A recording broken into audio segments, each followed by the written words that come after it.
Buenos días, bienvenidos a todos a la Casa de Cultura de San Lorenzo del Escorial, a quienes agradecemos su apoyo como siempre, así como a la Concejalía de Cultura de San Lorenzo del Escorial por su apoyo a nuestro proyecto, por seguir estando ahí y pues por facilitarnos no solamente las conferencias que hacemos a lo largo del año, sino también el que se puedan impartir los cursos que damos aquí en la Casa de Cultura y que empezamos ahora. Y que pues hoy vamos a presentarles. Esta mañana yo les robaré unos 5 o 10 minutos para hacer esa presentación del curso, sobre todo para aquellos que se han inscrito ya o a quienes pues aún tienen alguna duda. Y posteriormente hablará quien será la profesora a lo largo de todo el año, Tania Mamolar Nevado, quien pues nos presentará una conferencia en torno a Rávena.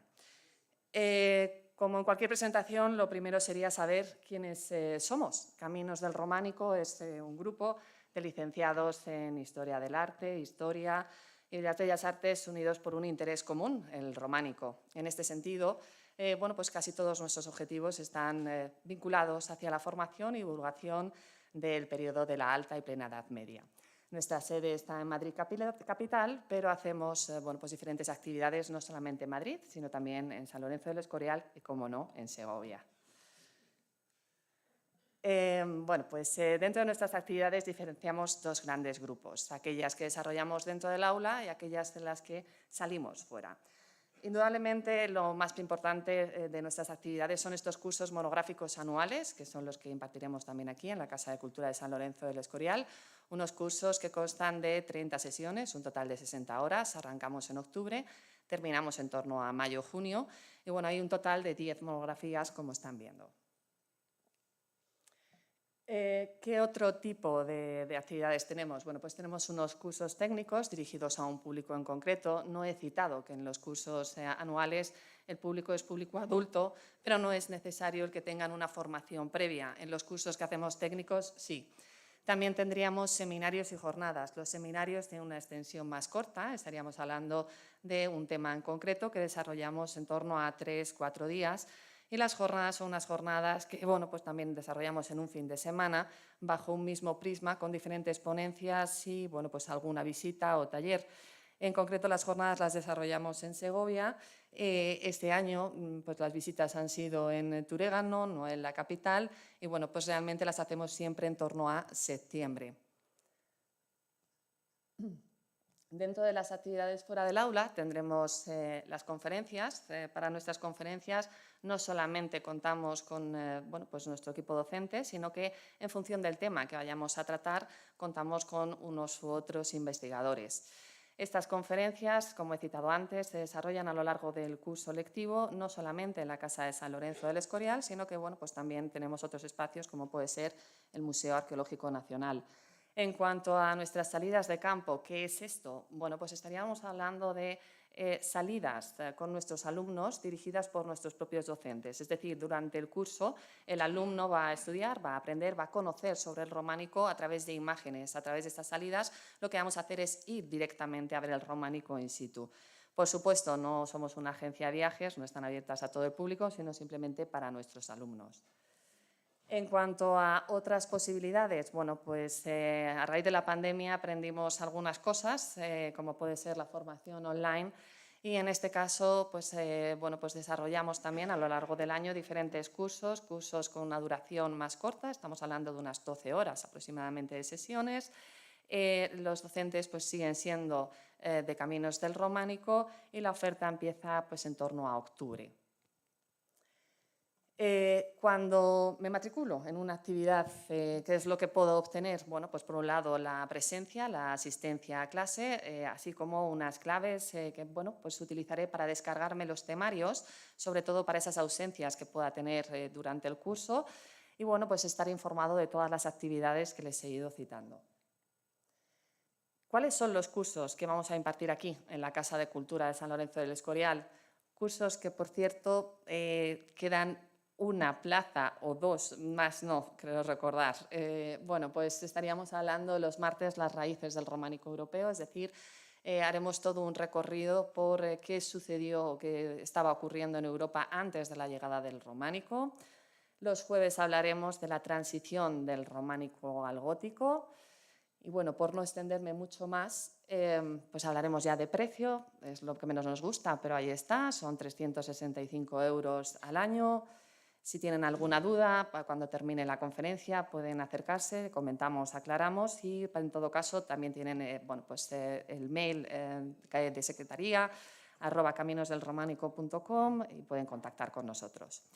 Ahora sí, les dejo con Tania, esperando disfruten y que, pues que con esta conferencia sirva como inicio para ese curso del Grupo de los Martes.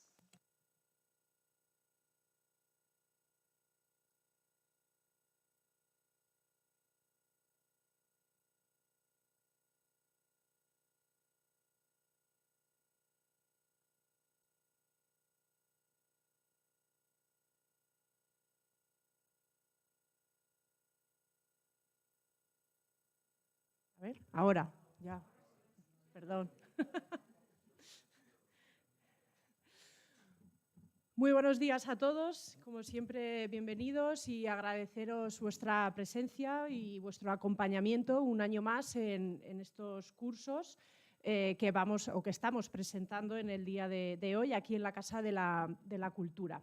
Como bien ha dicho Rocío, el tema que he elegido, que es Rávena, la ciudad de los mosaicos, es un poco porque forma parte de ese curso que vamos a impartir aquí los martes y es una manera pues, de ir poniendo los dientes largos para que veáis las cosas tan bonitas que vamos a impartir, que vamos a conocer y sobre todo que lo que me propongo con esta conferencia es crearos una nueva necesidad en vuestra vida que no sabíais que teníais y es la de conocer Rávena.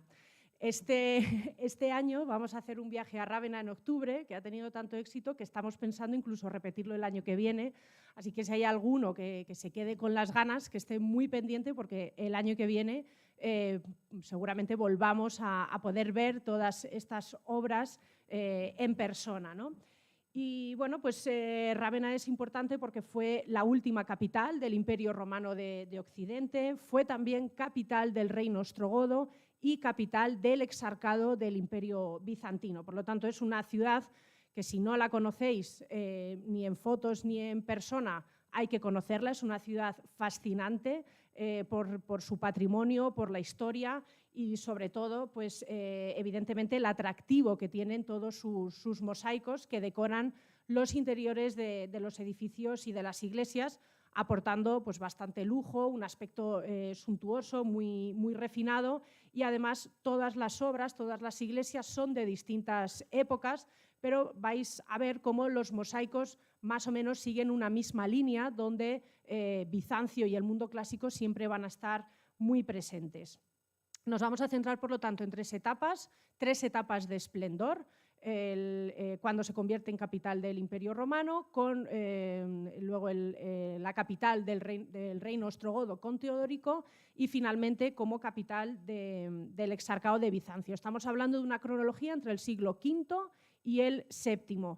Y fijaos que estamos hablando de una época, estamos diciendo que Rávena tiene su momento de esplendor, hay tres épocas de esplendor, en un momento en el que en el resto de Europa la ciudad está en crisis, la ciudad está en declive, ¿no? Entonces, ¿por qué Rávena va a contracorriente? ¿Por qué Rávena es distinto al resto de ciudades donde ya han llegado los bárbaros también, donde las dinámicas son completamente distintas? ¿Por qué Rávena va, como digo, al contrario?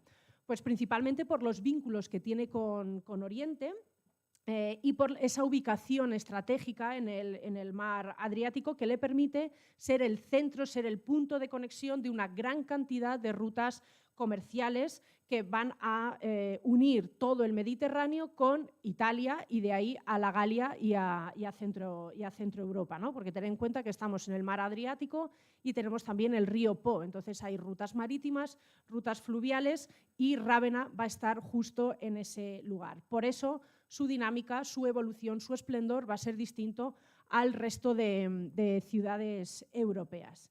Entonces, para entender un poquito esa situación, ese territorio, ese paisaje, pues vamos a, como digo, brevemente ubicarnos para ver dónde estamos y entender mejor ese éxito que estoy comentando, ¿no? Bien, pues a día de hoy Rávena está en la comarca, en la región de Emilia-Romaña. Como veis, tenemos el Adriático a un lado y a día de hoy Rávena no tiene costa. O sea, hay que ir unos kilómetros para encontrar el mar. Pero en la antigüedad Rávena estaba a pie de mar, por decirlo de alguna manera, ¿no? Tenía la costa muchísimo más cerca y por lo tanto estaba completamente rodeada de zonas pantanosas, lagunas, cursos fluviales, canales, como una especie de marismas, y todo estaría conectado por, como digo, esas pequeñas lagunas o esos canales fluviales. Tampoco tenían directamente un acceso al mar, sino que había pequeñas franjas, como dunas de arena, pero era una zona, como digo, con grandes extensiones de agua, y ese era el paisaje que definía Rávena. Para que os hagáis una idea, Venecia, ¿no? Sería otra de las ciudades que van a ser clave en el comercio de la época medieval y posteriormente, y que tienen un aspecto similar. Una zona, como digo, con grandes extensiones de agua, pantanos, lagunas, cursos fluviales, canales, entre el Adriático y el río Po. Aquí tenéis precisamente, aquí, esta es la línea de costa actual y esta sería la línea de costa en la antigüedad. Y esto que veis aquí de color gris serían los canales, bueno, pues todos esos brazos fluviales, o cómo entraba también el mar. Es decir, que era toda una zona, como estáis viendo aquí, rodeada de agua, pantanos, lagunas, diferentes ríos. Estos sí que son ríos, que son afluentes del Po, pero aquí veis cómo Rávena estaba justo en el mar Adriático, y luego hay diferentes canales, se van formando lagunas, zonas pantanosas, y esta va a ser la ubicación de la ciudad de Rávena en la antigüedad. Luego ya, como veis, pues con el paso del tiempo, los sedimentos de los ríos, las desecaciones que van haciendo los diferentes, bueno, que quieren cultivar o tener grandes extensiones de cultivo, entonces, bueno, pues se va ampliando el territorio. Pero este sería el territorio donde está Rávena. Esto es una reconstrucción digital precisamente de la imagen que hemos visto, ¿no? Esto sería el puerto, la zona de clase, y aquí vemos esas entradas, esas lagunas, esas zonas pantanosas y el desarrollo de la ciudad muy cerca del mar, cosa que ahora no es así como estamos comentando. Entonces tenemos la ciudad de Rávena aquí arriba. Esta zona sería el barrio de Cesarea y esta es la zona del puerto, ¿no? Van a ser los tres espacios más importantes de la ciudad. Entonces vamos a empezar con esa primera etapa de esplendor, que sería Rávena bajo el Imperio Romano. Entonces, según las excavaciones arqueológicas, se han encontrado cerámicas, se han encontrado bronces, probablemente hubo una presencia etrusca en todo este territorio, pero tenemos que esperar al siglo III a.C. para que Rávena empiece a tener ese vínculo y entre en la esfera de influencia del Imperio Romano. Estamos hablando en la época de la República. En esta época de la República se va a crear un primer asentamiento, un asentamiento pequeño, sencillo, pero completamente planificado. Tenemos una ciudad rectangular, como era propio del mundo romano, perfectamente organizada y planificada con este sistema ortogonal, una distribución de calles en cuadrícula, en el cual se considera que esto sería el foro. Aquí tenían también un anfiteatro, y todo esto que estáis viendo pues son palacios, domus, diferentes casas relativamente importantes que han dejado constancia arqueológica, ¿no? Todo este trazado, toda esta ciudad estaba rodeada por una muralla para su defensa, y luego discurría de norte a sur, como estáis viendo aquí y también aquí. Recordad, esta es la zona del puerto, las lagunas, y esta sería la ubicación de Rávena. La ciudad rectangular con su cardo, su decumano, y fijaos que estos son ríos y van a hacer que pasen por el medio de la ciudad, y luego esta vía sería la calzada norte-sur para conectarlo con otros territorios.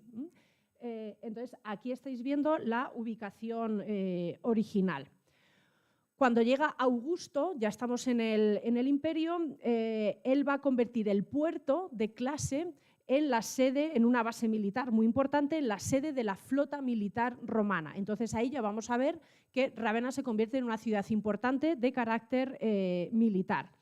Y luego también quería conectar distintos espacios, quería conectar el río Po con el puerto de Clase, y lo que va a hacer es una fosa, que es esta, no sé, lo pone aquí, Fosa Augusta, y es un canal del río Po, va a salir este canal para llegar directamente al puerto, es decir, para facilitar el comercio, la comunicación, el ir y venir de barcazas, de barcos y demás, ¿no? Entonces esa sería la Fosa Augusta, que iba en paralelo a la vía Popilia que hemos visto antes cerca de la costa.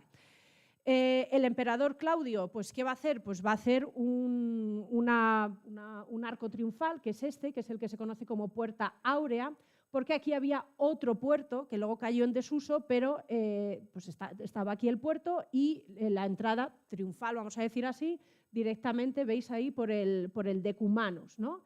Eso es lo que va a hacer Claudio. Y luego llegará Trajano y va a dar por fin agua potable a la ciudad de Rávena, porque va a construir un acueducto en el siglo II después de Cristo de unos 70 kilómetros de longitud. Por aquí lo veis. Este es el aspecto de Rávena. Por aquí tenéis el acueducto, aquí tenéis esa ciudad de época de la República con el canal que lo cruza, el anfiteatro, el teatro, el foro, las calles dispuestas de manera ortogonal y la muralla.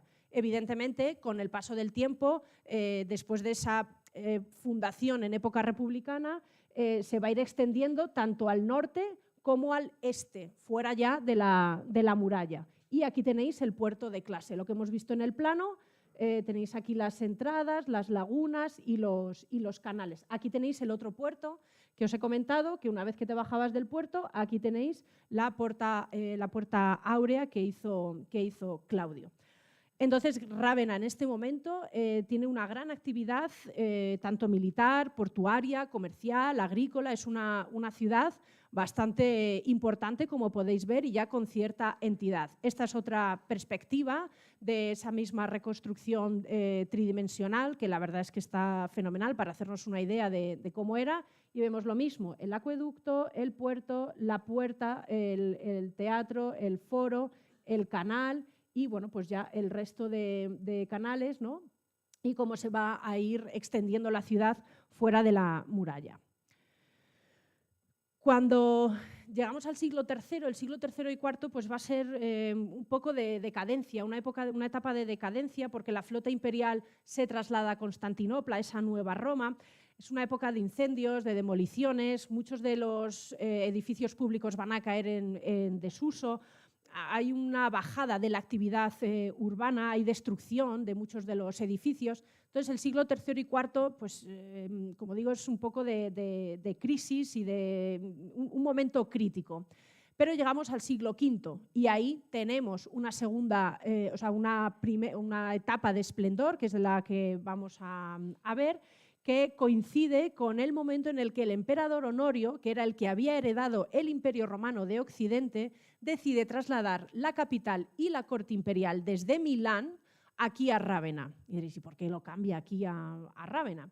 Bueno, el caso es que Milán estaba siendo atacada por los bárbaros, Roma pues tampoco era segura y bueno, pues durante finales del siglo IV y principios del V la capital había ido cambiando por temas de seguridad, por los bárbaros y demás, y Honorio decide trasladar aquí la capital por varias causas. Por un lado, porque tiene una posición estratégica bastante interesante, está al lado del mar Adriático, con lo cual si el emperador tiene que escapar, lo tiene facilísimo, coge un barco y se va, pero si le tienen que defender, por aquí pueden llegar las tropas del Imperio Romano Oriental, es decir, que puede recibir también ese apoyo defensivo, y al tener la ciudad o al estar rodeada de lagunas, de marismas, y eso es una defensa natural. Entonces, por cuestiones, como digo, de seguridad, de defensa, por estrategia y por esa defensa natural y la cercanía al mar y las lagunas y tal, todo eso va a favorecer que el emperador decida trasladar todo de Milán hasta aquí, hasta Rávena, ¿no? Entonces, bueno, con el traslado de la capital va a comenzar una nueva expansión urbanística y en este caso la ciudad va a crecer 4 veces su tamaño. O sea que, fijaos que llega fuerte Honorio por aquí y el resto de ciudades, repito, estaba en pleno declive en el resto de Europa. Entonces Rávena se va a convertir en una ciudad cosmopolita y abierta a todo tipo de influencias, ¿no? Entonces se van a volver a elevar las murallas, el puerto recupera su esplendor, la ciudad se va a ir ampliando. A ver, la calzada pues pasaría por aquí. Ahora veis que ya queda dentro de la ciudad, se va a convertir en la calle principal, es decir, que se extiende tanto que la calzada que estaba fuera se va a convertir en una calle que se queda dentro de la ciudad, ¿no? Hay también otras construcciones, va a hacer el palacio, el circo que estáis viendo aquí. Toda esta zona va a ser la zona del palacio, del circo. También se van a construir iglesias y demás, pero esta es como la zona palatina con el circo, que es lo que tenéis aquí. El palacio y el circo. Entonces, fijaos todo lo que crece. Este era en la época republicana, ¿os acordáis el dibujito? Luego va ampliándose por el norte y por el este y luego ya bueno, la fosa Augusta la sobrepasa y ya esa Vía Popili se convierte en una calle dentro de toda la ciudad. Entonces, va a reconstruir, como digo, las murallas, va a monumentalizar la ciudad, se va a construir un circo también. Y a finales del siglo IV, un obispo, en este caso católico, Orso, va a cristianizar una basílica, que es la que se va a conocer como Basílica Ursiana, y luego bueno, pues se va a ir ampliando con otros obispos. Se va a construir un baptisterio, que es el que conocemos como el baptisterio de los ortodoxos, y va a llegar por aquí Gala Placidia, que esta os gusta mucho. Ahí tenéis otra imagen de Rávena en su máximo esplendor en este siglo V.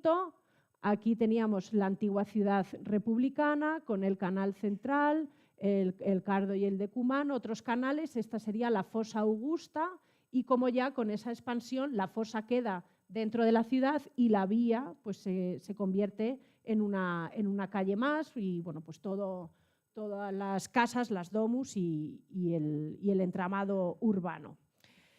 Entonces, Gala Placidia, Gala Placidia era hermana, bueno, Gala Placidia era de todo, era hija del emperador Teodosio, era hermana de Honorio y de Arcadio, era emperatriz consorte de Constancio III y era la madre del emperador Valentiniano III. A ver quién supera esto en la historia, ¿no? O sea, era emperatriz por los 4 costados, por padre, por hermanos, por hijos, por maridos y por todos. El caso es que ella va a construir o va a mandar construir esta iglesia de la Santa Cruz, de la Santa Croce, con una capilla dedicada a San Lorenzo, que es la que se considera su mausoleo, pero no hay constancia, no hay documentación que diga que esta señora fue enterrada en este lugar. Pero bueno, lo seguimos llamando mausoleo de Gala Placidia, pues un poco por entendernos entre todos. El emperador va a renovar el palacio imperial, entonces, como veis, a partir del siglo V es un tiempo nuevo, hay una nueva sociedad, una nueva religión y un nuevo poder político. Entonces, esta iglesia de Santa Croce, como estáis viendo, aquí tenéis el plano de cómo era en origen y cómo está en la actualidad. Fijaos que bueno, toda la zona de la cabecera está modificada en el siglo XV, el campanario es posterior, tiene 3 naves, pero veis que pasa una calle, por lo tanto no tiene su misma longitud. ¿Y qué ocurre? Que tenemos aquí el ábside, las naves, había un nártex y en los extremos de ese nártex o de ese pórtico es donde estaban estas capillas, una de ellas, esta en concreto, dedicada a San Lorenzo, que es el que tradicionalmente se considera el mausoleo de Gala Placidia. Y lo que nos está diciendo es cómo la nobleza, cómo la aristocracia está contribuyendo al embellecimiento de la ciudad con este tipo de edificios religiosos, ¿no? Entonces, al final, estas basílicas y estos mausoleos son una expresión de ese poder que tenía la aristocracia. Ahí la tenéis, tanto a ella como el supuesto mausoleo.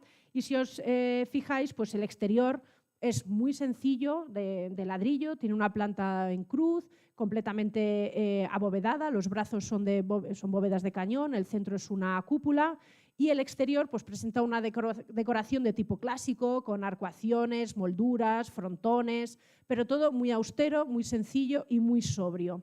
Porque como dicen en las películas de Disney, la belleza está en el interior. Así que aquí lo tenéis.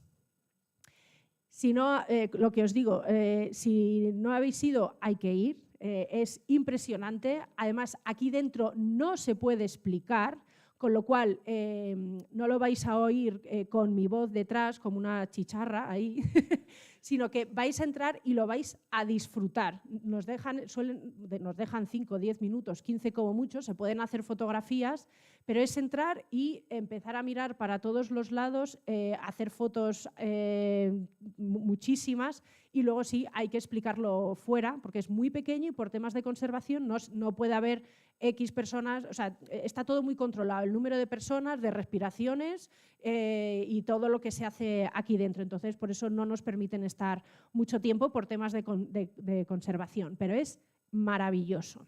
Así que vamos a ver el interior, porque es uno de los mosaicos más importantes que hay en Rávena, precisamente porque estamos en una época de transición. Es una época que seguimos dentro del Imperio Romano, pero el cristianismo ya es oficial, ya es la religión oficial del imperio. Por lo tanto, técnicamente los mosaicos están hechos a la manera romana, pero la simbología, el concepto, el mensaje y la exaltación de la religión cristiana nos hace ver que ya es una obra, como digo, entre el mundo clásico y la etapa paleocristiana, ¿no? Por esa exaltación del cristianismo y por ese cambio, en este caso, del vocabulario, ¿no? Hay un nuevo lenguaje, un pensamiento más simbólico y se empieza a ver aquí. Bueno, fijaos que tenemos los cuatro brazos, entonces al fondo de cada uno de los brazos hay unos lunetos. Esto es lo que vamos a ver primero. Tenemos aquí este primer luneto en el que nos encontramos con una pastoral celeste. ¿Qué es una pastoral celeste? Pues aquí estamos viendo a Cristo como pastor. Está sentado, vestido de dorado, con un nimbo y con la cruz del triunfo. Este Cristo ya está en el paraíso, Cristo ya está en el cielo y está rodeado de una serie de ovejas que son los cristianos, que son los fieles. Por lo tanto, Cristo es nuestro pastor que guía a los fieles al paraíso, y si nos guía al paraíso nos está guiando a la salvación y por lo tanto a la eternidad. El Salmo 23 dice: el Señor es mi pastor, nada me falta, Él me hace descansar en verdes praderas. Está perfectamente representado aquí ese salmo. Pero fijaos que efectivamente el mensaje, la doctrina es completamente cristiana, la simbología también, el comparar a los fieles con las ovejas, Cristo con el pastor, pero ¿cómo es el estilo? El estilo todavía hay un regusto clásico.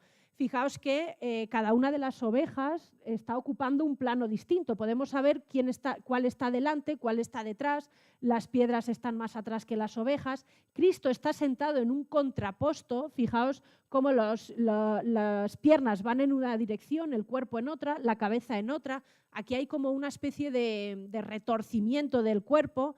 Entonces sí que vamos caminando hacia una planitud, a una falta de profundidad, pero aquí todavía vemos planos y vemos cierto volumen y bueno, pues, ciertos elementos del mundo clásico en cuanto al estilo, pero el mensaje ya es claramente cristiano.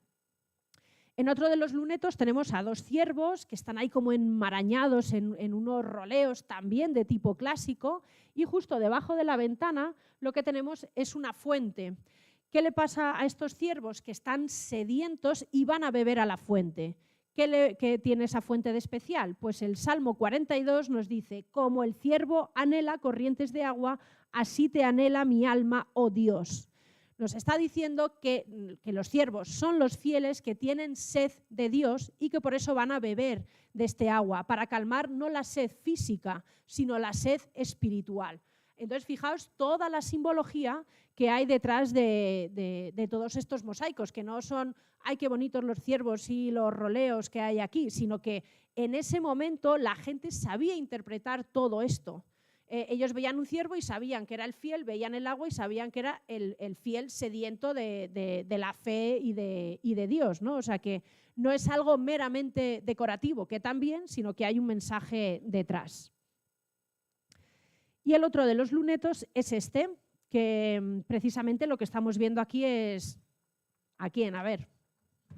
A San Lorenzo, efectivamente. Pero hay quien dice que es Cristo o hay quien dice que puede ser San Vicente, porque también le pusieron en la parrilla. Lo que pasa que San Lorenzo pidió que le dieran la vuelta porque ya estaba hecho de un lado y pidió que le hicieran del otro. Fijaos qué parrilla más moderna, que tiene ruedas, es portátil, para que te puedas llevar el objeto de martirio a cualquier sitio, ¿no? Bien. Fuera ya de bromas, tenemos aquí a San Lorenzo vestido a la manera clásica. Fijaos con qué energía, ¿no? Está entrando el vuelo que tiene la túnica, o sea, entra como triunfante, se echa la cruz al hombro, o sea, es decir, la cruz como triunfo, y luego fijaos, la vestimenta está muy agitada. Insisto en este agitamiento porque vamos a terminar la conferencia con unas túnicas muy rígidas. Entonces quiero que veáis el cambio, todo este movimiento, esta agitación, esta cosa como que parece que le está dando un aire, ¿no? y se está moviendo todo, cómo está un poquitín en diagonal, haciéndonos ver que está avanzando. Es una figura dinámica, con movimiento, corpórea, con volumen, ¿no? Y triunfante. Aquí le tienen preparado ya la barbacoa, porque así se lo tengo que explicar a los americanos cuando les traigo aquí al Escorial, al monasterio, cuando les tengo que explicar, pues aquí hay un santo, esta es la tradición, digo, parrilla. Claro, por parrilla no entienden nada. Entonces le digo, sí, barbacoa. Y entonces ya dicen, vale, ya sabemos lo que es. Entonces, para los americanos, San Lorenzo fue martirizado en una barbacoa, ¿vale? Para nosotros, una parrilla.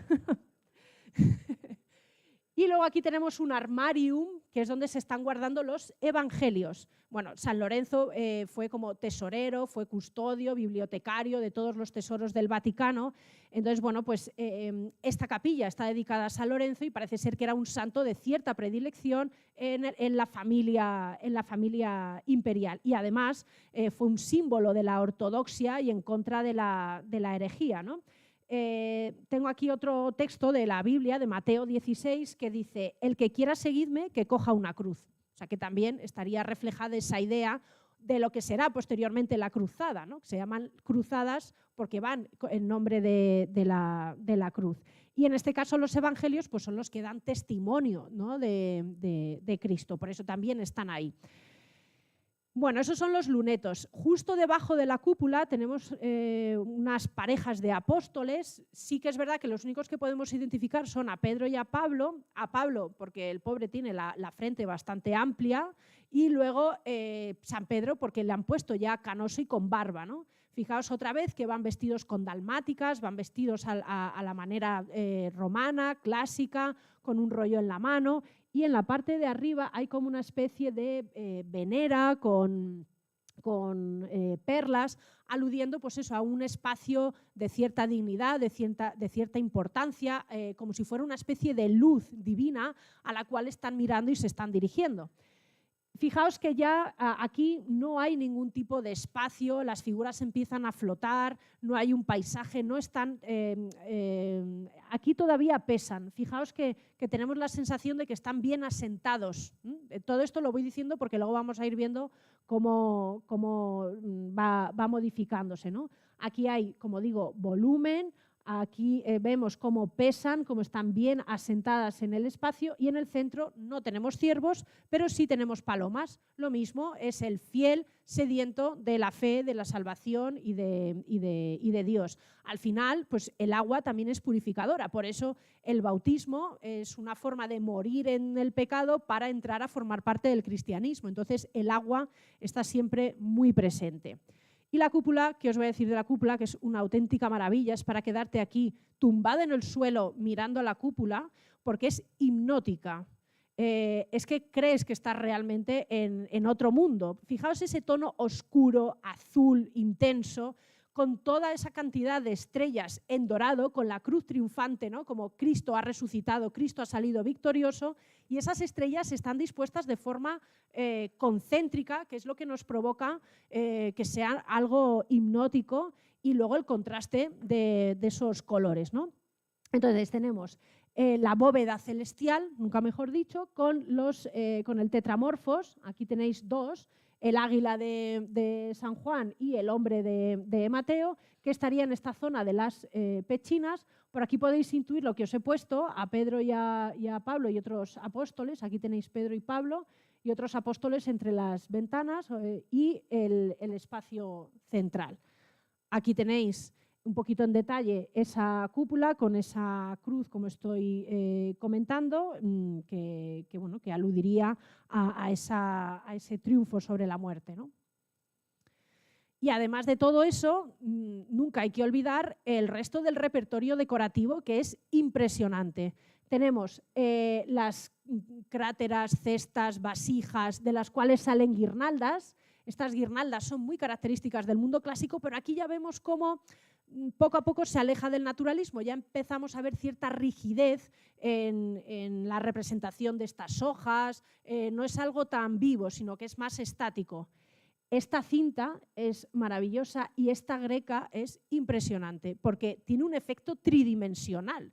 Y además cómo usa los colores, cómo va haciendo los degradados, es realmente increíble. Siempre nos detenemos en las escenas, pero la decoración complementaria, ¿no? Pues también es muy interesante. Y luego las bóvedas de cañón, todas están cubiertas con este fondo azul muy oscuro, y esas estrellas o esas flores que aludirían de nuevo que estamos en el paraíso, ¿no? Son las flores del paraíso. Y bueno, hay muchos, en las típicas tiendecitas de las iglesias o de los museos en Rávena, está en todo. Podéis comprar bandejas, manteles, camisetas, paraguas, todo con ese mosaico, con ese fondo. Incluso hay también juegos para que te hagas tu propio mosaico. Entonces, bueno, pues están muy metidos en Rávena con todo esto, pero es como el símbolo o el mosaico más característico de Rávena y se ve hasta en la sopa, vamos. Bueno, pues el otro edificio que se va a construir en esta época del Imperio Romano es el baptisterio ortodoxo o neoniano.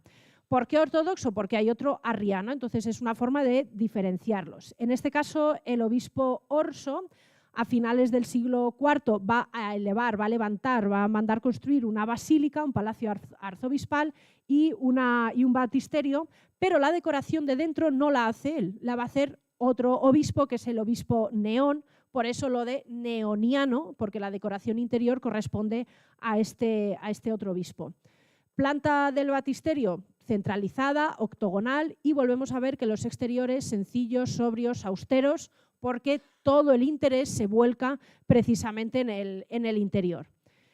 El interior también es espectacular, tampoco nos dejan estar mucho tiempo, pero bueno, lo suficiente para salir con la boca abierta también. En este caso la piscina bautismal está en el centro y luego está, como veis, cubierto por esa cúpula. En este caso la decoración, no sé si más o menos la intuís, pero es una decoración de tipo también clásico, como era habitual en los palacios, mármoles, haciendo diferentes juegos geométricos, florales, de distintos colores, en todas las zonas bajas, en toda la zona como de los zócalos y el registro inferior del muro. Y luego, fijaos ya cómo los arcos, las enjutas, empezamos a ver los mosaicos, esos roleos tan clásicos, entre las ventanas tenemos una decoración de estucos y luego en la cúpula varios círculos concéntricos con diferentes decoraciones. Y bueno, lo interesante aquí es cómo en el momento en el que a ti te están bautizando, que en este momento te echaban así para atrás, porque era por inmersión, justo cuando a ti te están volcando en el agua, ¿tú qué estás viendo arriba? Estás viendo el bautismo de Cristo. O sea que ahí fijaos la conexión que se hace entre el catecúmeno que está siendo bautizado y la escena que tenemos en la parte de arriba. Bueno, por aquí tenéis un poquito más cerca estos estucos que están entre las ventanas, imitando un poco los mármoles, y tenemos unos arcos de medio punto, una pequeña arquitectura. Fijaos, aquí hay como 2 columnas, está formando un tímpano donde vemos veneras, y dentro de estas arquitecturas lo que tenemos son profetas. Están de pie, sentados, con los rollos o con códices, y arriba, en estos pequeños también como tímpanos, o pequeños lunetos, hay escenas. Puede haber simplemente animales, como estáis viendo aquí, leones o pájaros, pero aquí estáis viendo o intuís una traditio legis, es decir, Cristo está transmitiendo esa nueva ley a Pedro y a Pablo, y aquí estáis viendo a Cristo otra vez con la cruz a cuestas, triunfante, con el libro abierto, pisoteando a Satanás. Cristo triunfando sobre el mal. En otros que no tengo imágenes, pero aparece Daniel entre los leones, aparece también Jonás, es decir, que es un espacio un poco dedicado al Antiguo Testamento, a la salvación y demás.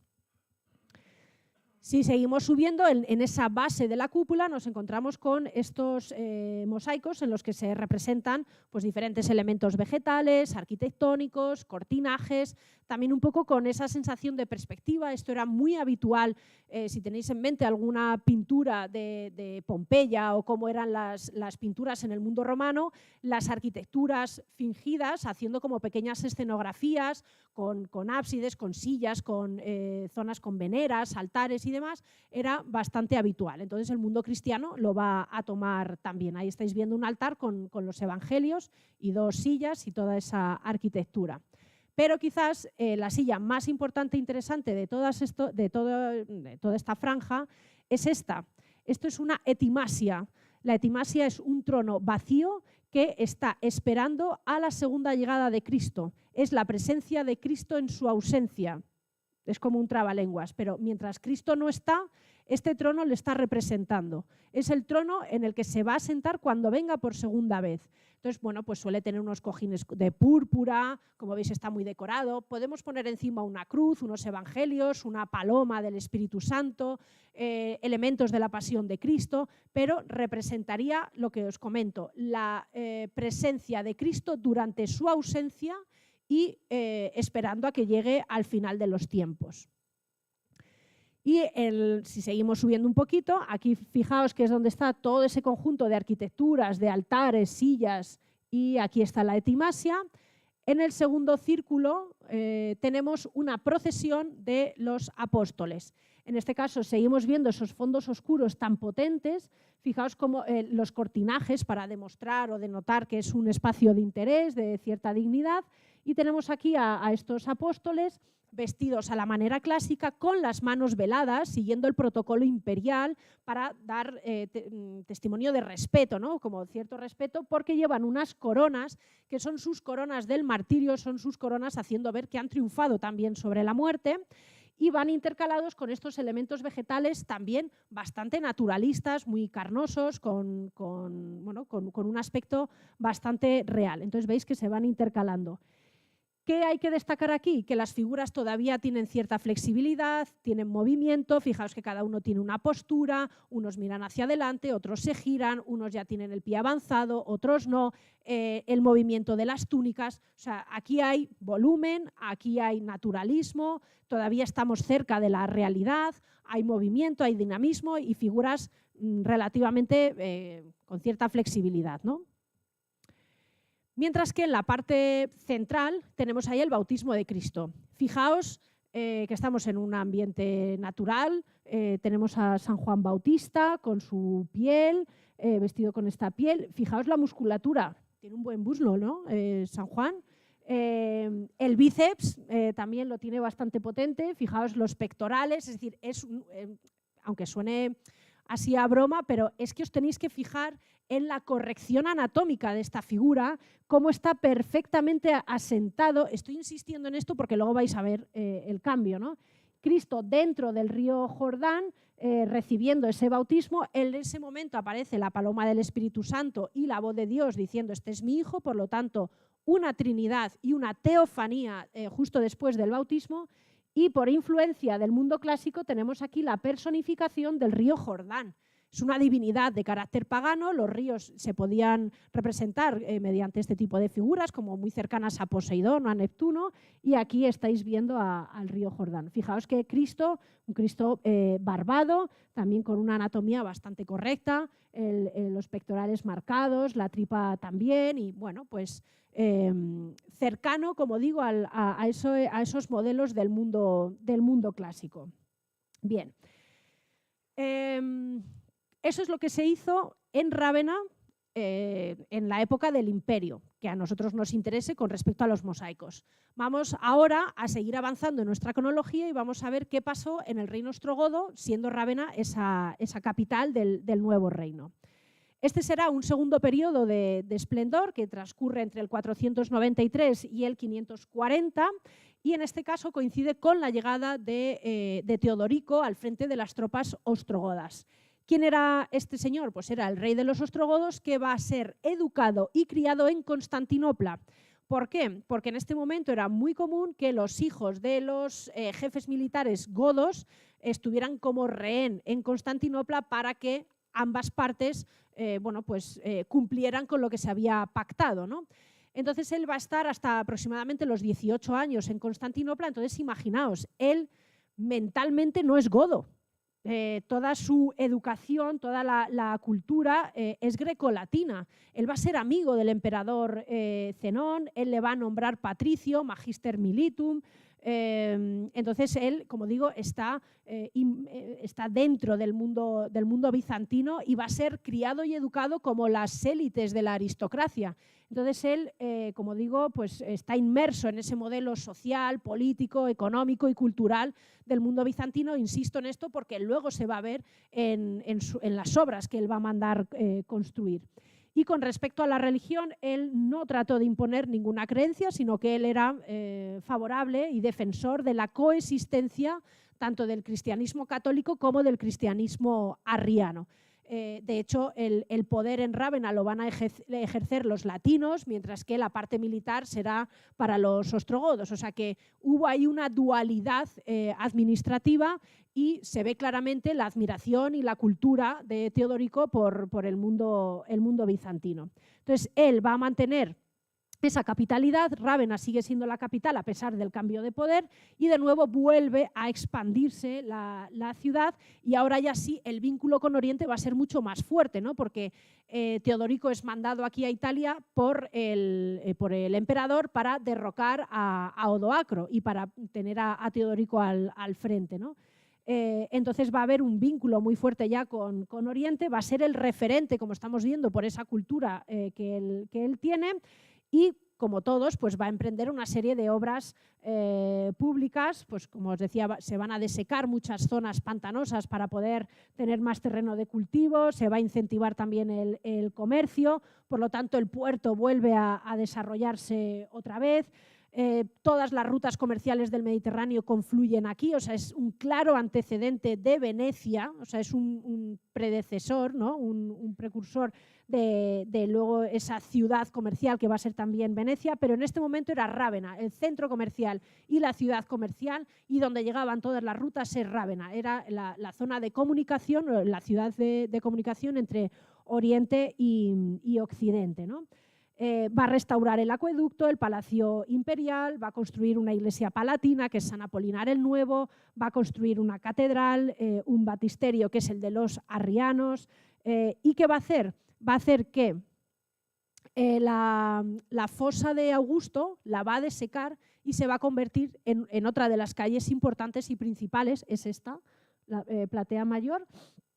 Por aquí estaba la fosa de Augusto, ese canal de agua. Bueno, pues ahora ya lo van a desecar porque la ciudad ha crecido tanto bueno, pues que necesitan una calle ancha, una calle grande, y por eso veis que se llama Platea Mayor, o sea, la calle mayor, ¿no? Ese sería el nombre. Y bueno, pues también va a hacer un cementerio y él se va a construir un mausoleo también a las afueras. Fijaos, aquí tenemos Rávena con todo ese agua, esas marismas, esos pantanos y demás. Aquí es donde se va a construir su mausoleo. Esta es la Vía Popilia, que luego quedará ya dentro de la ciudad. Y bueno, pues los diferentes, aquí estaría el puerto. ¿Qué ocurre con su mausoleo? Que es un auténtico símbolo de poder, es una manifestación de su legitimidad, y vemos cómo en el resto de Rávena se está utilizando el ladrillo y él, como demostración, como digo, de poder, va a hacerse su mausoleo en piedra. Claro, en Rávena no había piedra. Esta piedra va a traerse del otro lado de Istria y el techo es una sola pieza de no sé cuántas toneladas. Entonces ahí estamos viendo cómo los modelos y las formas de enterramiento que va a utilizar Teodorico derivan de las formas de enterramiento de los emperadores romanos y, por lo tanto, una demostración y una exaltación de su poder. Bueno, pues la obra más importante, una de las más importantes que se van a hacer en esta época, es San Apolinar el Nuevo. Esta va a ser la iglesia palatina. El palacio, lo único que se conserva es esta fachada, y al lado del palacio se construye San Apolinar, pero en este momento no se llamaba San Apolinar, sino que estaba dedicado al Salvador. Era la iglesia de Cristo Salvador. Está también muy modificada en épocas posteriores, pero bueno, era una iglesia, como veis, de 3 naves, con arquerías, techumbres de madera, un ábside, y estaba también repleta de mosaicos. Esos mosaicos se distribuyen en 3 registros. El registro superior, que estáis viendo aquí, se van alternando unas, a ver si lo tengo, aquí. Se van alternando esta especie como de conchas con coronas, con la cruz y las palomas, con escenas de la vida de Cristo, ¿no? Todas las escenas de la vida de Cristo las tenéis aquí arriba. Y luego, entre las ventanas, tenemos de manera individualizada una serie de profetas, pues vestidos también a la forma clásica. Eso es lo que queda de época ostrogoda, es decir, se hace una iglesia, se cubre con mosaicos, pero aquí tenéis al registro intermedio, que serían los profetas. Y luego el tercer registro, a ver, que sería este, que es el que está más cercano a la arquería, solo se conserva el principio de la procesión. Solamente se conserva uno y otro, los extremos, que corresponden al palacio, que es el palacio del propio Teodorico. Fijaos además las arquerías, por aquí veis laureles, también hay coronas, los cortinajes. Esto no deja de ser es un frontón con una portada triple. Esto sería la galería, ¿no? para acceder a esta zona. Pero ¿qué ocurre? Que cuando llegan los bizantinos, esa procesión que había aquí, las figuras que había en el palacio, pues eran Teodorico y su corte. Y habría escenas del mundo arriano, y los bizantinos llegan y dicen, no quiero ver nada que pueda recordar o ser arriano. Entonces, toda esa franja, perdón por el mareo, esta de aquí, que tendría Teodorico a sus santos, a su corte, a él, a tal, se va a eliminar en época bizantina y se va a disponer esta decoración que tenéis aquí. No sé si os estoy enredando más. Aquí estaba toda una procesión y toda una serie de figuras de Teodorico, su corte y escenas del mundo arriano, y cuando vienen los bizantinos, toda esta franja se elimina, a excepción del palacio y del puerto de clase. Es lo único que queda de esa franja de la época ostrogoda. ¿Qué ocurre? Que aquí habría gente. ¿Cómo lo sabemos? Porque se han dejado una mano y parte del brazo. Entonces aquí habría figuras que estarían en distintas posturas, ¿no? Con las manos más o menos extendidas. Entonces las han eliminado, han puesto los cortinajes y esos fondos oscuros, pero las columnas, algunas, todavía se puede intuir. No sé si aquí veis un poquito, por aquí hay otra, esta de aquí. Entonces, por eso sabemos que aquí había figuras. Y este sería el puerto de clase. el puerto no era un puerto directamente al mar, sino que tenía un canal, de ahí esas dos torres circulares que estarían flanqueando esa entrada a una especie como de ría o de canal para llegar al puerto, que estaría también completamente amurallado, como estáis viendo aquí. Estas dos son las únicas que quedan del mundo de la época ostrogoda en esa tercera franja de San Apolinar. Y el otro edificio que se conserva de este momento es el baptisterio arriano, que en este caso era el baptisterio de la catedral denominada Santa Resurrección, que actualmente es el Santo Espíritu, pero está bastante modificada.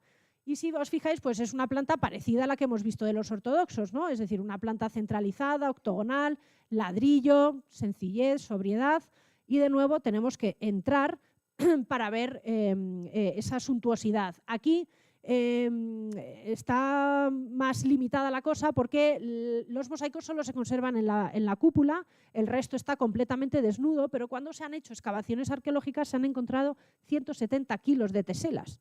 Eso demuestra que toda la superficie estaría cubierta con mosaicos. Fijaos que es el mismo tema. Tenemos a Cristo, el bautismo de Cristo en la parte superior y una procesión de apóstoles, pero claro, fijaos, ahora lo entendéis, ¿no? Fijaos en San Juan Bautista. ¿Dónde están esos músculos? ¿Dónde está ese muslo potente? ¿Dónde está el bíceps? Fijaos que es que parece que se va a caer para atrás. No está bien asentado, está como bailando. Cristo, pues ya es un Cristo imberbe, el cuerpo ya es también distinto y aquí se le ha dado como más importancia al Jordán, que tiene estos cuernitos de como patas de cangrejo, ¿no? Y aquí tenéis la crátera, esta vasija desde donde sale el agua para formar el río Jordán. ¿Qué quiero decir con todo esto? Que estamos ya alejándonos del mundo romano, del mundo clásico, del mundo realista, del naturalismo, vamos a algo más conceptual, más espiritual, más estático, más rígido. Aquí tenéis la procesión de los apóstoles, con las palmeras, también con las coronas. Y bueno, aquí veis que ya resulta todo un poco más plano. También tenemos una etimasia bastante elaborada, flanqueada por Pedro y por Pablo. Ahí los veis con el rollo y con las llaves. Y aquí tenéis la comparativa, el baptisterio arriano y el baptisterio de los ortodoxos. La composición es muy parecida, pero como digo, en uno se aprecia ese mayor naturalismo de época clásica y una actitud más tensa, más rígida en el caso del baptisterio arriano, con figuras más planas, menos dinámicas, porque ya vamos buscando más el mensaje que el deleitarnos con la forma, ¿no? Aquí también veis esa comparativa de las dos procesiones, ¿no? Aquí ya vemos que los rostros son más estereotipados, es todo más rígido, no tienen todo este movimiento de las túnicas y bueno, pues va cambiando la estética. Y la última parte, o la tercera etapa de esplendor, sería el exarcado de Rávena, es decir, que va a ser la capital de este exarcado que formaba parte del Imperio bizantino. Bueno, pues en el año 540 van a llegar aquí las tropas imperiales mandadas por Justiniano, llegan Belisario, llegan Narsés y en el 540 toman Rávena, dentro de esa política que tenía Justiniano, que era la Renovatio Imperii, y consistía en volver a conquistar o a tener bajo su mando la mayor parte del territorio del imperio que se había perdido en manos de los bárbaros y que todo ese territorio estuviera bajo el gobierno de una sola persona, que sería él, y bajo una misma religión, que sería la religión católica, porque él, como heredero de los césares y de los emperadores romanos, bueno, pues era muy religioso, que consideraba que tenía esa obligación, ¿no?, de mantener una sola religión en el Estado. Así que eso sería la Renovatio Imperii. Justiniano, pues ya lo conocéis, muy habilidoso a la hora de escoger a sus colaboradores, hizo un corpus jurídico, creó universidades, quería propagar la fe verdadera, en este caso el cristianismo, y volvió a dominar todo el Mediterráneo con las conquistas en el norte de África, en el sur de la península, fijaos, toda Italia, más todo el imperio bizantino. Entonces tenía un ejército muy potente, un ejército muy disciplinado, una economía también saneada, y eso es lo que le va a permitir emprender todos estos programas tan ambiciosos y también constructivos, ¿no? Ten en cuenta que él es el que va a mandar construir Santa Sofía. En el caso de Rávena, pues era una sede episcopal que se va a elevar a archidiócesis, y al frente va a poner a Maximiano, que va a ser el arzobispo, que junto con el exarca y el arzobispo van a ser las dos figuras de poder del exarcado, y a partir de ahora, si antes ya había vínculo con Oriente, habrá mucho más, ¿no?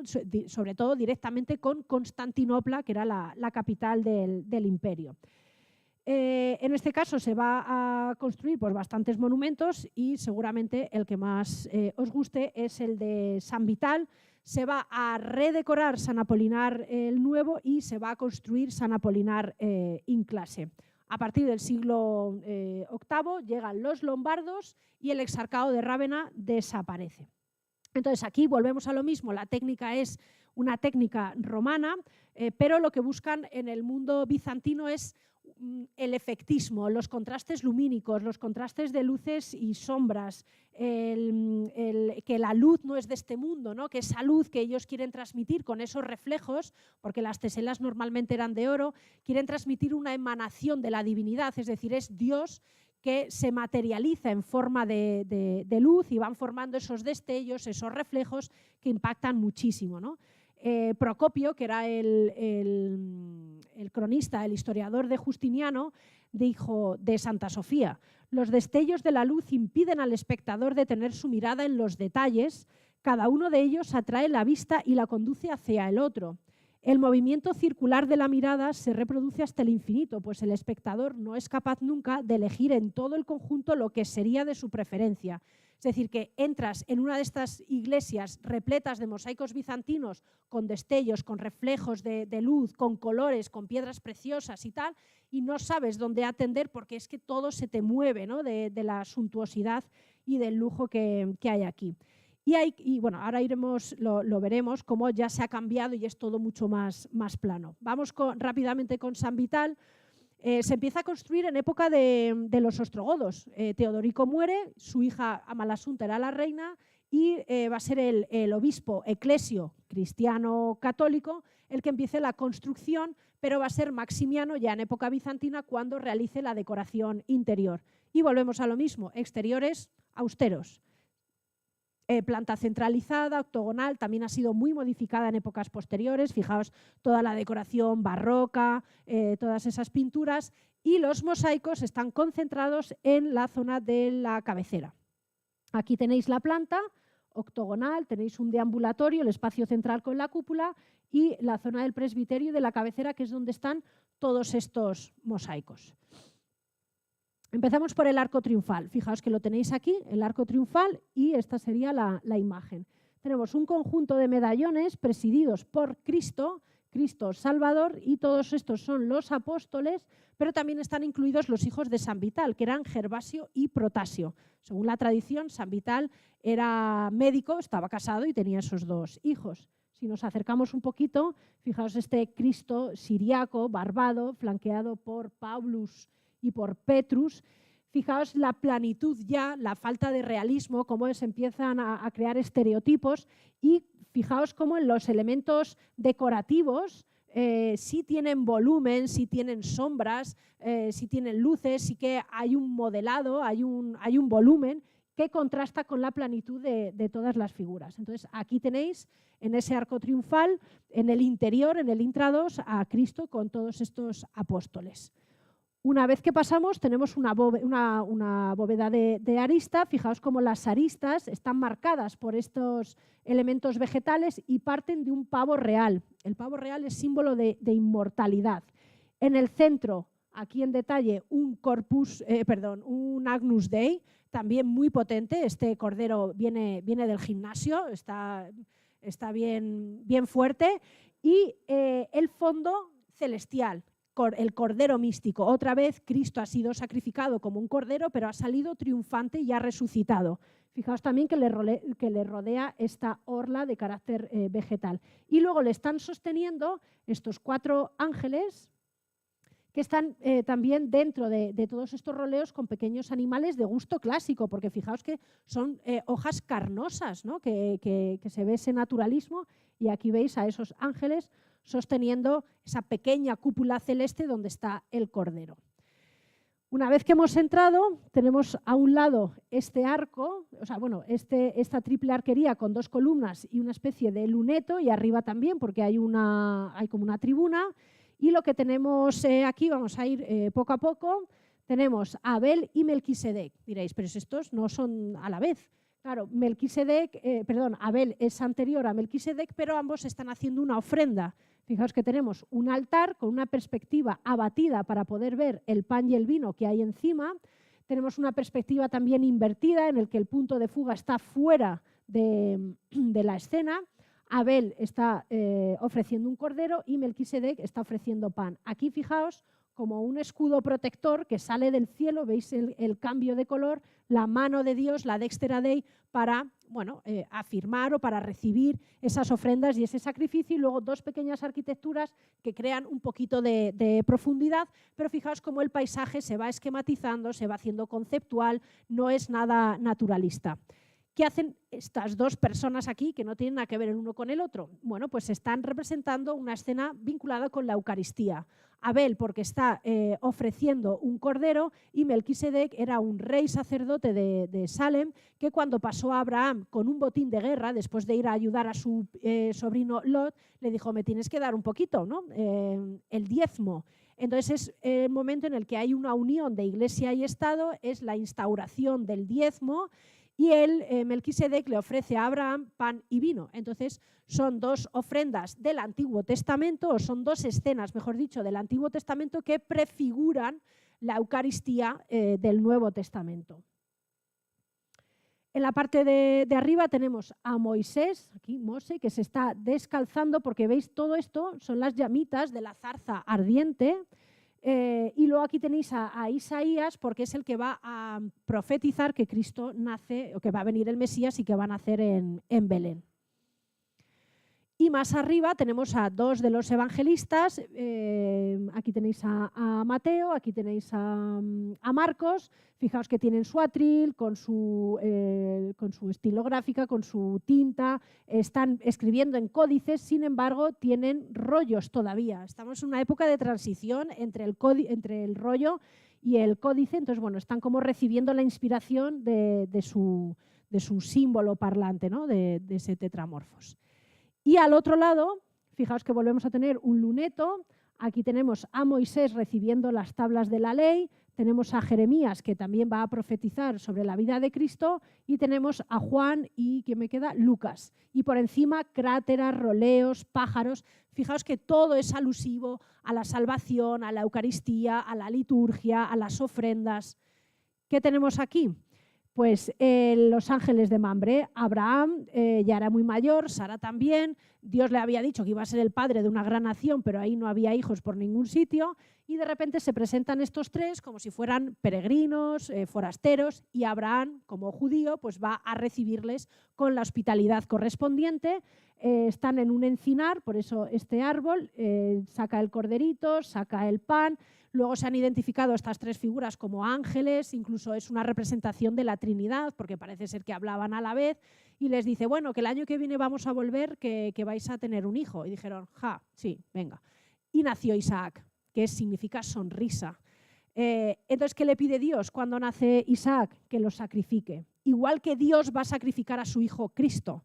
Entonces aquí estamos viendo una prefiguración, es decir, una escena del Antiguo Testamento que tiene correspondencia con una escena del Nuevo Testamento. Y lo que nos está indicando es la fe ciega en Dios que tenía Abraham y la obediencia absoluta a Dios. Fue una auténtica prueba, ¿no? Aquí veis cómo le detiene la mano. Moisés recibiendo las tablas y Jeremías. Aquí unos ángeles con esa cruz que si hay algún asturiano le puede recordar a la Cruz de la Victoria y demás. Aquí tenéis en detalle esas escenas. Fijaos otra vez la falta de perspectiva, de profundidad completamente matemática, la esquematización del paisaje, las figuras más planas, ¿no? Todo se va avanzando hacia el concepto y hacia el símbolo. Aquí tenéis a Moisés y a Jeremías, que ya lo hemos visto, y los dos evangelistas que nos faltaban. Y si vamos ya a la zona del altar, del ábside, pues en el ábside tenemos a un Cristo cosmocrátor, imberbe, flanqueado por su corte celestial, que son estos dos ángeles, y a un lado tenemos a Ecclesius, precisamente con la maqueta de San Vital, y al otro lado a San Vital recibiendo la corona del martirio de Cristo. Abajo un paisaje completamente conceptual con los 4 ríos del paraíso. En la parte de arriba, pues todo un repertorio clásico, como decíamos, de cráteras, animales. Tenéis aquí también a Jerusalén y a Belén, ¿no? Como el lugar del inicio, del nacimiento y de la muerte de Cristo. Y lo más interesante pues, es el cortejo de Justiniano y de Teodora, ¿no? En este caso, bueno, pues están en los laterales, aquí, ellos están haciendo también como una ofrenda a la divinidad. Fijaos que todos están a la misma altura, esto se llama isocefalia. Justiniano es el que ocupa el lugar central, fijaos cómo abre más las piernas, cómo su manto ocupa más espacio, porta una patena, va lujosamente vestido, mirando al frente. A un lado estaría acompañado por el arzobispo Maximiano y por otros sacerdotes, y al otro lado por el ejército. Él está en medio. El ejército, el poder militar a un lado, el poder militar a un lado, el poder religioso al otro, y él como la unión de todos esos poderes, ¿no? Incluso, fijaos, la planitud, la falta de espacio, la falta de profundidad, pero los rostros tienen cierto aire de retrato, como que hay un intento de personalizar o de individualizarles, ¿no? Pero ya vamos viendo como los ojos son muy grandes, son más expresivos, porque al final los ojos pues, son el espejo del alma, ¿no? Y eso es lo que quiere transmitir el cristianismo. Ahí veis el crismón, fijaos cómo las lanzas antes de Velázquez ya las usaron aquí para crear esa profundidad porque está dispuesta de forma oblicua, y luego fijaos el jaleo que tienen de pies, también un poco para crear esa sensación de que uno está detrás de otro, ¿no? Y en el cortejo de Teodora también es muy interesante porque fijaos que en el de Justiniano no había absolutamente nada, y aquí vemos una cortina que da a algún lugar que no sabemos cuál es, una fuente, una venera, otra cortina. Aquí ya hay como una mayor ambientación, ¿no? En este caso hay 2 figuras masculinas que le están indicando a Teodora por dónde tiene que ir. No sabemos si está saliendo de palacio, si le están indicando dónde está el matroneo o simplemente es un espacio que no existió, acompañada de doncellas también lujosamente vestidas, y el detalle bueno, aquí las veis más de cerca, fijaos todas las joyas, las coronas, las telas, la variedad de las telas. Y en la parte inferior, bueno, aquí veis también a todas las doncellas de Teodora, a estos, dicen que son eunucos o chambelanes, bueno, como mayordomos.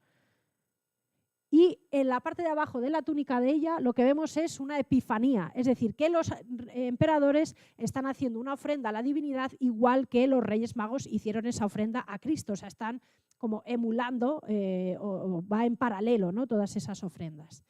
Y ya rapidísimo volvemos a San Apolinar porque ahora se va a decorar esta franja, ese registro que hemos dicho, se van a poner un cortejo, una procesión de santas, fijaos también como ya van vestidas a la manera bizantina, fijaos las joyas, los peinados, las coronas, veis que ya no están tan asentadas en el suelo, que flotan un poco más, no tienen tanto peso, son figuras ya completamente estereotipadas, es un prototipo de mujer, un prototipo de hombre, se busca la espiritualidad y bueno, pues ya no hay tanta corrección anatómica, está dentro de toda esa vestimenta. Y van también alternadas con esas palmeras aludiendo a que están en el paraíso. Toda esa procesión de mujeres llegan aquí, a esta epifanía, donde por primera vez ponen los nombres Baltasar, Melchor y Gaspar, vestidos a la manera oriental, a la forma persa, con sus gorros frigios, manos veladas, con las ofrendas y con un paso hacia adelante, haciendo ver que están avanzando, hay cierto movimiento. Y ya podemos ver las 3 edades, el joven, el maduro y el anciano. ¿Dónde van estas ofrendas? A una virgen entronizada con el niño, flanqueada por esta corte celestial. Veis que ya falta ese movimiento y ese dinamismo que hemos visto antes. y del palacio de Teodorico sale la procesión de hombres, de santos. Fijaos que todos, no lo he dicho antes, tienen los nombres aquí arriba, pero los rostros son muy estereotipados, son arquetípicos, o sea, no hay una intención de individualizar a nadie. Vestidos a la manera clásica, veis que ya no hay tanta variedad en las túnicas ni en los rostros, se va alejando del naturalismo, ¿no? Ya es una estética completamente bizantina y llegan a este Cristo en majestad rodeado de estos ángeles. Y la última, San Apolinar in clase, que lo más llamativo donde se conservan los mosaicos es en la zona del ábside. In clase, acordaos que es la zona del puerto. Pues tenemos aquí a San Apolinar, que fue el primer obispo de Rávena, Santus Apollinaris, en un paisaje bucólico como pastoril, con las ovejitas, y las contáis son 12, así que son los apóstoles. Y luego la parte de arriba una cruz gemata sobre un fondo estrellado, flanqueado por estas 3 ovejas y estas 2 figuras. Esto es una transfiguración. Es el momento en el que Cristo sube a un monte con Pedro, Juan y Santiago, sale una luz, él emana una luz y dice: esto no se lo contéis a nadie hasta que yo no me muera y resucite. O sea que está anticipando la pasión y la muerte. Y también se aparecieron Moisés y Elías. Entonces, y la mano de Dios, que la estáis viendo aquí, fijaos, ese fondo dorado, veis que no todo el dorado es igual porque la superficie es irregular. Entonces eso va provocando distintos reflejos y distintos destellos, ¿no? Y es que ¿por qué no han puesto un cielo? ¿Por qué no han puesto un paisaje? Porque esa luz es la luz de Dios, ¿no? Es Dios materializándose en forma de luz.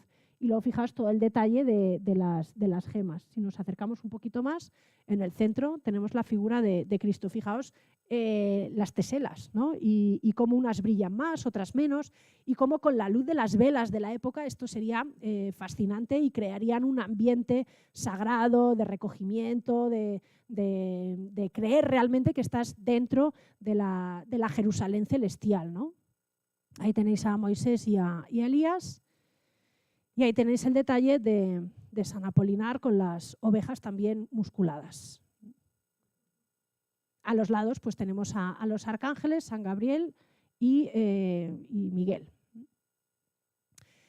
Y bueno, pues esto ha sido el recorrido por las diferentes etapas de esplendor de Rávena, en las que bueno, hemos ido tratando un poco cómo era el territorio, un poquito de introducción histórica de cada una de las etapas que hemos visto, y luego nos hemos centrado principalmente en los mosaicos. Espero que os haya gustado, que hayáis disfrutado, que os haya generado ese interés por ir a Rávena, y si queréis ver más del mundo bizantino, pues os animo a que vengáis los martes a clase, porque el curso que vamos a dar los martes, pues vamos a hablar largo y tendido de la época paleocristiana, del mundo bizantino, los carolingios, y bueno, pues así completáis la visión de hoy.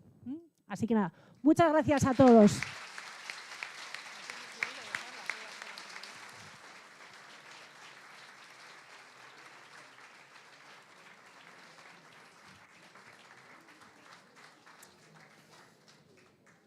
¿Dudas, preguntas, comentarios? No. A ver, por ahí alguien levanta la mano, José. Hola, buenos días. Hola. Acércatela a la boca. Si no... Vale. Ahora sí. No, me gustaría saber cuándo empieza a representarse a Cristo muerto en la cruz, porque lo que estamos viendo constantemente es Cristo buen pastor, Cristo sabio, Cristo que da doctrina en todos los lados y vivo además, ¿no? Es decir, en esa época, yo creo que en la época de San Agustín no había la representación. En las cruces que vemos no está Cristo muerto. Bueno, la primera representación de Cristo en la cruz que conservemos está en la puerta de madera de Santa Sabina en Roma. Pero es Cristo crucificado sin cruz. Esa es la primera. Pero sí es verdad, como estás comentando, que en los primeros momentos del cristianismo, que esto también lo tratamos de forma extensa en el curso, el cristianismo tiene un rechazo hacia la cruz porque era algo indigno, era algo vergonzoso morir de esa manera, y tener a tu Dios y representarlo así pues no era de su agrado. Entonces, como bien has dicho, buscan otras maneras como un eufemismo, pues eso, Cristo como cordero, pues porque como el cordero es una víctima del sacrificio, Cristo también fue víctima del sacrificio. Vamos a representar a Cristo como un pez, vamos a representar a Cristo como un buen pastor, como Orfeo, como Apolo. Entonces hay multitud de representaciones hasta que poco a poco el cristianismo va aceptando y le da la vuelta. Y dice, bueno, ¿por qué tiene que ser algo negativo que nuestro Dios haya muerto en una cruz? Vamos a decir que es un Cristo victorioso, que ha vencido en la cruz, que ha sobrevivido a la muerte, que ha resucitado. Entonces la cruz la empiezan a ver como algo positivo en vez de negativo, pero la puerta de Santa Sabina, creo recordar que era del siglo V. A partir de ahí sí que es más habitual ver a Cristos crucificados, pero normalmente vivos, sin sufrir, como suele ser normal y más característico en el románico. Iba a decir algo y estaba pensando en lo que te iba a decir y se me ha ido. Y aquí en España vamos a tardar bastante, porque el primer Cristo crucificado que tenemos nosotros es el marfil de Fernando y Sancha del Arqueológico, que ya es 1063, mientras que en el mundo carolingio y en el mundo otoniano ya hay varios Cristos crucificados pues del siglo VIII, IX, X y demás, ¿no? O sea que dependiendo del territorio, nosotros aquí somos un poquito más anicónicos. Siempre dicen que es por el concilio de Elvira, que hay un canon que dice que no se pueden representar imágenes en los interiores de los templos. Entonces hay quien considera que eso lo fuimos arrastrando hasta la época medieval, ¿no? Y que nos costó un poquito más el ver a Cristo en una cruz. Pero va a ser algo progresivo. Gracias. Nada. ¿Algo más? Sí. Espera, que le pasan el micro. Vale, buenos días Buenos y gracias días. por la conferencia, que ha sido estupenda. ¿Se sabe algo sobre los artesanos o artistas? Es decir, ¿había alguna escuela que les daban formación? ¿Vinieron de otros territorios donde había tradición de mosaicos? ¿Se sabe algo de estas personas que hicieron estas obras de arte? De las cosas que yo he leído no suelen hacer, no hacen nada de hincapié en eso que estás preguntando, que además es súper interesante, pero entre la poca documentación que hay y que luego encima en los libros tampoco hace mucho caso a esos aspectos, sí se sabe que, por ejemplo, San Vital no fue una empresa imperial, es decir, no fue Justiniano el que dijo quiero que hagáis estos mosaicos en San Vital. Sin embargo, sí que aparece él representado. Entonces, si eso es lo que se hacía en Rávena, que era una provincia, en Constantinopla el nivel y la calidad tenía que ser brutal, ¿no? En algunas ocasiones, en pocas, a las provincias lo que llegaba era lo que había sobrado de Constantinopla en cuanto a materiales. Entonces, normalmente en las provincias no siguen la moda de la capital, sino que reciben, me han sobrado 3 cornisas, 8 capiteles, esto llévaselo a tal sitio, a tal otro y que se apañen, ¿no? Entonces, muchas veces los artesanos locales tenían que apañarse con el material que llegaba de la capital.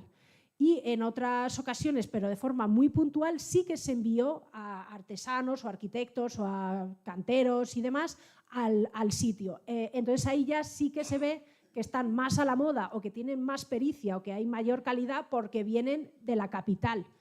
Pero en esta época, a ver cómo lo explico, no hay, como digo, muchos datos, no se le da mucho, no tienen interés, ¿no? Pero sí que tuvieron que llegar de muchos sitios, ¿no?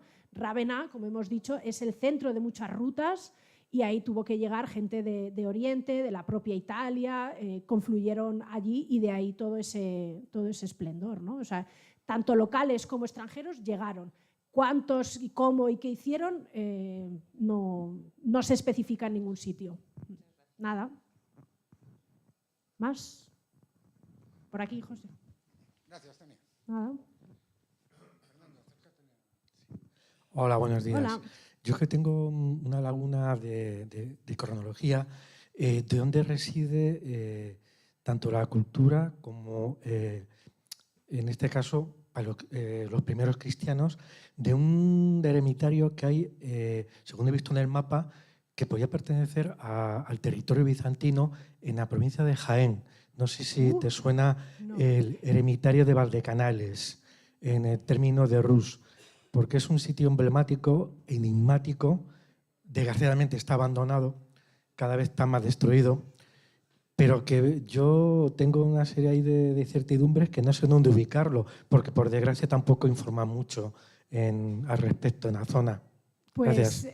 nada, el Justiniano, dentro de ese proyecto militar que os he puesto el mapa, pues eso va a reconquistar Italia, el norte de África, y también los bizantinos van a estar aquí en España, en la península ibérica. En ese momento, en el mundo visigodo, había un enfrentamiento entre dos posibles candidatos al trono y uno de ellos, creo recordar que era Tanagildo, pide ayuda a los bizantinos. Dice, oye, si me ayudáis en esta guerra civil que tengo, yo os doy algún territorio y tal. Y efectivamente vinieron los bizantinos, no trajeron aquí al mayor ejército del mundo, pero sí que trajeron un contingente importante, ayudaron a Tanagildo, Tanagildo sube al poder y les va a dar toda esa zona sureste de la península. Y creo que estuvieron como 70 años, quiero recordar, los bizantinos por aquí.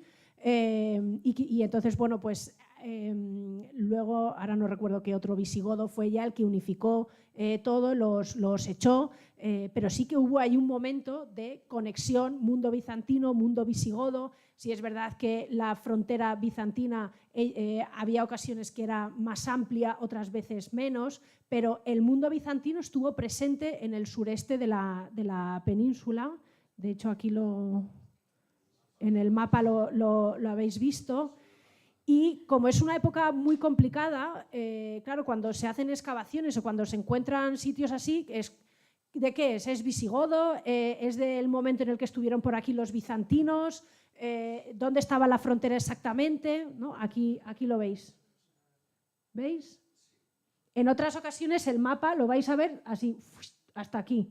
O sea que tampoco hay, no se sabe con exactitud cómo fue la frontera bizantina en cada uno de los momentos, pero que hubo presencia bizantina en el sureste de la península y que tuvo que influir en el arte, en el protocolo, en el ceremonial, en todo, en el mundo visigodo, segurísimo. Y a lo mejor, no sé, no conozco lo que dices de Jaén, pero si dices que tiene vínculos... No, yo al ver el mapa digo, pues sí que parece que lo pero incluye. bueno, Y pone que también... siglo VI a siglo VIII, ya con la llegada de los musulmanes. Yo entendí que era visigodo, pero al ver ya... ¿Pero qué ponen los carteles de ese eremitorio? Eremitario de Valdecanales, siglo VI a siglo VIII. Se entiende cuando ya vinieron los musulmanes. Bueno, pues entonces estaría a caballo entre la llegada y la salida de los bizantinos, también el mundo visigodo. O sea, es como una cronología complicada por la zona y por todos los que estaban por aquí. Entonces puede ser una cosa u otra. Está excavado en la roca, una roca que es arenisca roja. Ajá. Y es una cosa pues única, probablemente se única, haya y que es muy visigodo. desconocida, por desgracia. Probablemente se haya visigodo porque era bastante común, ¿no? Si os vais, por ejemplo, a San Millán de la Cogolla, y también empezó como una iglesia rupestre, ¿no? Como un eremitorio. O sea que si es del sexto, pues será dentro de la época visigoda y a lo mejor con alguna influencia bizantina. Por ahí atrás. Hoy estáis animados en las preguntas. Hola, buenos días. Hola. Gracias por la conferencia, maravillosa. Tengo una pregunta. En relación a esta descripción que has hecho de cómo estas figuras van perdiendo en naturalismo y van hacia una rigidez, a mí me llama la atención que estos brillos que tú has comentado, me imagino que eso tiene que ver con cómo colocas la tesela para que la luz incida. Eso es una resolución técnica y hay alguien pensando, o bien esos rostros que tienen esa figuración tan al final con estos naranjas y esas sombras, eso también es una decisión técnica muy, muy elaborada. Entonces, ¿qué pasa? ¿Que los patrones de dibujos los hacían otros que los que estaban ejecutando el mosaico? ¿O que tenían...? ¿Por qué pasaba eso? Porque es como contradictorio, ¿no? Bueno, la técnica, como os he dicho, va a ser la misma que los romanos. Lo que pasa que en el mundo bizantino, por ejemplo, deciden que en vez de dejar la pared completamente lisa, impoluta y recta, bueno, vamos a dejar unas irregularidades. Porque cuando yo pongo las teselas en un espacio que no es completamente liso, va a crear ciertas ondas, olas, ¿no? Y eso luego va a repercutir en los destellos y en ese juego de luces y sombras, en esos destellos. Entonces, por eso, cuando os he puesto la imagen de la cruz de San Apolinar, hay unas estrellas que brillan y otras que no. Pues depende de si está más plana, si está, como dices tú, más hacia un lado, más hacia el otro. Y querían eso, ¿no? Porque con esos destellos y esos juegos de luces, lo que consiguen es cierto movimiento, que tú, cuando te estés moviendo, esos reflejos también se van moviendo y tú creas que la figura se mueve, que es lo que decía Procopio en ese pequeño texto que os he leído.